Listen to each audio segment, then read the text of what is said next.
Go with the orange one. Radio. That got him. That looked like a central hit. Green one. And what about the black one? Okay. Well, that's a pretty fast follow-up. That works really nicely. Cool. G'day guys, out this morning having a little play with a rifle from a local gunsmith. That's Brett Thomson Gunsmithing, and this is one of his own rifles, and it's a hunting rifle. Very similar to the, well, very different, very similar. Safari rifle is what I'm trying to say there. It shoots these fellas. I'll get one out. The 404 Jefferys. 404 Rimless Nitro Express. It's the Jefferys. It shoots these little fellas here. This round nose 400 grain projectile, 350 grain projectiles I think is largely what they normally shoot, but that's the hunk of copper and lead that it sends down range. And that's the round that it uses. So a round from the turn of last century, so 1900s, very, very popular safari round, really nice whack to it. So there's some real similarities with the 375 H&H that we shot in the modern chassis style of things, so a really modern style. This is probably just as popular, the 404 Jefferys, and a really good round for taking down big game. And in truth, what Brett does is a lot of that. This has just been, this rifle, he just finished putting it together. I'm about to go through the rifle in a minute, but he's just been up north taking buffalo with the thing, run a fair few rounds through it, and really is designed to do exactly that job, which is exactly what it's been. He said he got really familiar with it, really great to use, starting to take smaller game with it as well, so starting to take pigs and other bits and pieces in the smaller stuff, but it did drop a fair few of the big buffalo up there as well. So anyway, that's the round, that's a little bit of its history. This is, well, I suppose special in a couple of different ways. One, it is a very classic sort of looking in the way of it's got the wood stock. This is actually Kimber action. It's running in, Brett has done all the chambering, all the bits and pieces. It actually comes, and you see I shot it without the scope on, but he has put glass on there to make it shoot, to make it just that bit more accurate and that bit nicer to use. But it is set up to use with the iron sights as well, which we did a little bit with that as well. One of the features which is pretty rare to find nowadays, and what I'm really talking about, is he made this stock. So I've got some photos I'll put on there, but this comes out of a block of walnut, I think it is, but he's actually carved it all out, machined it all down, sanded it all up. Hundreds of hours, I think it was 150 hours or something like that, goes into making this piece of wood here. And it looks, I suppose my first comment was to say, well, it looks like it's factory. Well, it actually looks a lot nicer than factory. It looks like a very high-end factory, really nice finish. It's got the ebony on the front of it, it's got the checkering on it, it's a really nice piece of wood. I'll turn it around so you can see the other side. It's just a really, really smart thing. But in doing that, he got to design it a bit himself. So he's raised up the cheek riser, so it's up a little bit higher, gives a straighter line of push. The logic with that, I suppose one little caveat I'd put in there, he's not as big as me, so it's made with a very short length of pull for me. I put a little extension on the back to make it suit me, and we took it back to this to suit Sam. So it is designed to do that. But back to what I'm on about, he raised this deliberately, as a lot of safari rifles really push down the lot and put their buttstock quite low. And that's designed a little bit for getting it up on your eye, I think, but it's a lot about mitigating the recoil with taking it up in the air. What Brett decided, as he really does go and hunt dangerous game with this sort of thing, stand in front of buffaloes, and what part of his logic, which goes into forward pieces as well, which I'll tell you in a minute, the proposed logic was that when you've got your game, when you've got your recoil mitigating going up, if you've got something that's charging you and your rifle's still near, you've got to get back down the target, that's nowhere near as fast as if it pushes a lot straighter back. And you'll notice out of this thing it really does. I'll go forward to another bit that's going on there, and that is he's also got, there's a thread protector at the moment, this little muzzle brake. Designed to be exactly that. It's little, it doesn't do much, but it is a little bit of muzzle braking, and it did make probably I don't know, 20% different to the recoil. It's got a little bit of an updraft there, so once again keeping it down, making it nice to shoot, a little bit nicer to shoot I should say, but keeping it down for that fast follow-up. I shot it in both forms. When I went down and shot it in prone form, which you'll see in the video, I was shooting this, so it was going to be probably fairly ugly to shoot without that, but actually shot very nice. It was actually quite nice to shoot. Anyway, that's the little muzzle brake he's made for it. Like I said, thread protector at the moment. The other detail he went through and explained, you see there's a very ornate bolt here. It's actually a custom bolt. I think the standard Kimber action, I haven't seen it, but it's a lot shorter, and you start to foul on where you go with the scope and just making it all operate like that.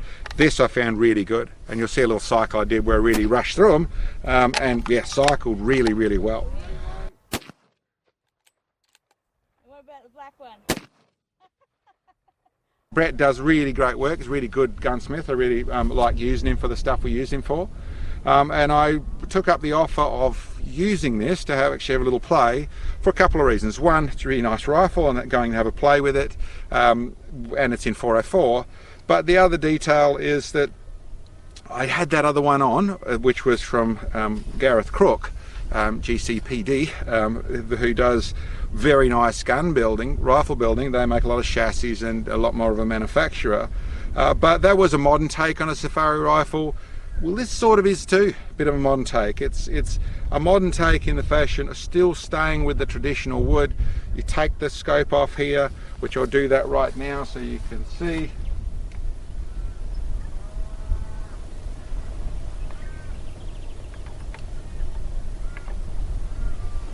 Nice, simple, fairly quick release. Got a couple of scopes on there, but you're back to a classic rifle.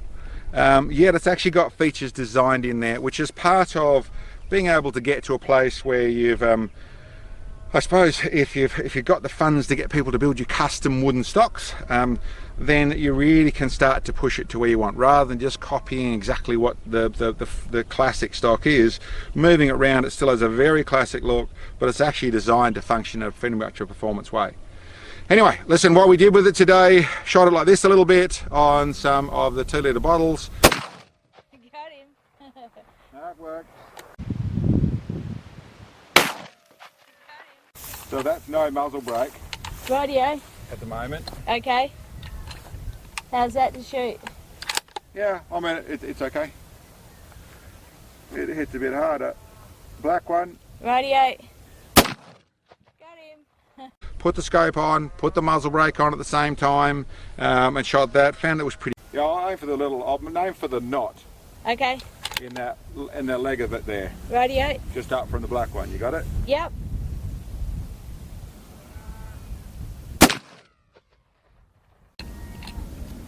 Okay. Well, I think you can have a shot. Rightio. Alright. Okay. So what you trying to aim for? I think I'll go for the red one. Yep. Okay. So just hold dead on, and just squeeze your trigger. Okay.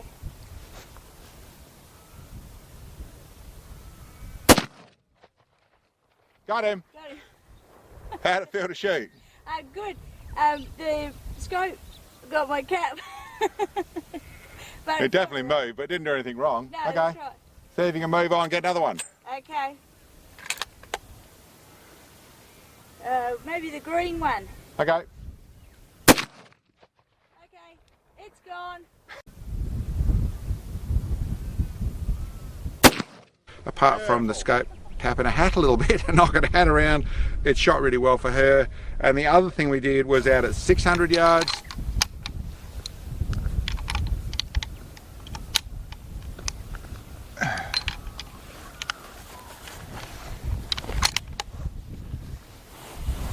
Ready.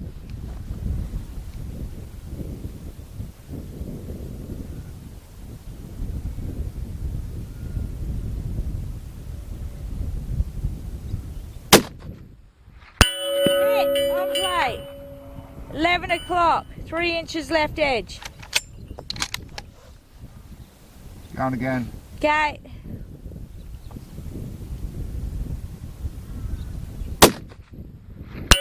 Hit. 11 o'clock. Just on the edge. Very left. One more and then we'll go out further. Okay.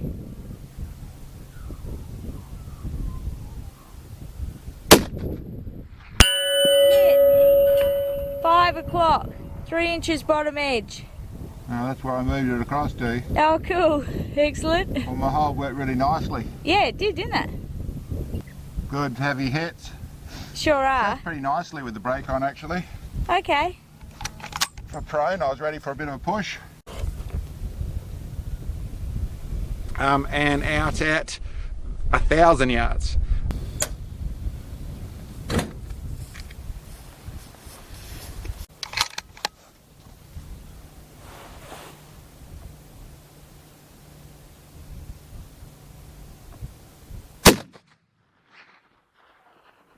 Tall and left. 1 target left, 2 targets tall, so it was on the road. Okay. Yep. Well, that's pretty good for a guesstimation, wasn't it? It was. Very good.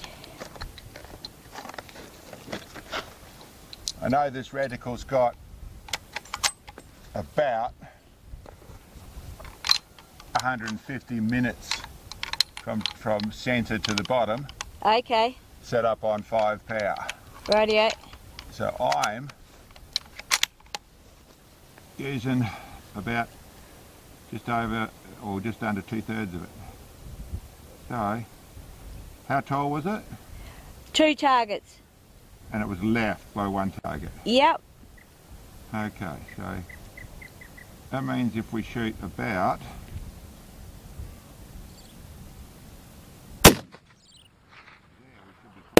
Oh, just over top. Level with the right edge, 1 target tall.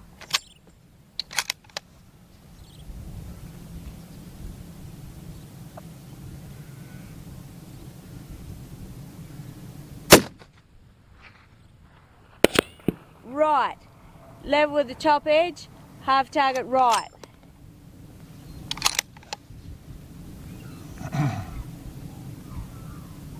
level with the top edge. Yep.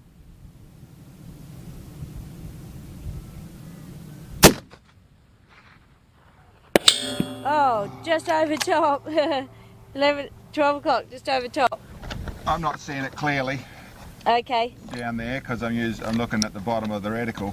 Well, it's shooting very consistently. Oh, that's good. You know, both the rifle and the ammo. Yep. Probably more so than I'd expect for big, horrible round-nosed Yep. 400 grain projectiles. But let's see if I Radio. can get that a little bit closer. You ready? Yep.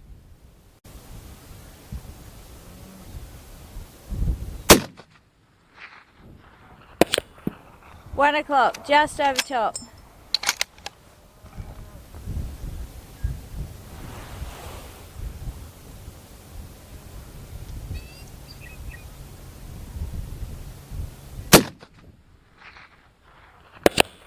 Bottom right corner, just off.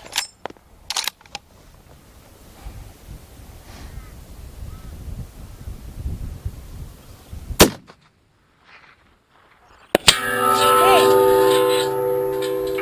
9 o'clock, left edge, on plate. Yep. Well, that's also the end of that box of ammo, Oh, timing. so that'll do just fine. That was Yeah. holding a really good group. It was, wasn't it? Anyway guys, listen, I'll put some more images on it. Thanks Brett heaps for letting us have a play with it. It is definitely in the type of old classic rifle which is a lot of people are going to love, like I said, classic safari rifle with a very slight modern twist to it. A real pleasure to shoot, especially geared up, you know, in the just shooting it, it shot really well. Being able to put a muzzle brake in this situation and be able to function with it even more proficiently is a really nice option. So yeah, hats off to him. You did a good job, Brett. Anyway guys, thanks for checking in on us. Hope you enjoyed. We'll catch you next time.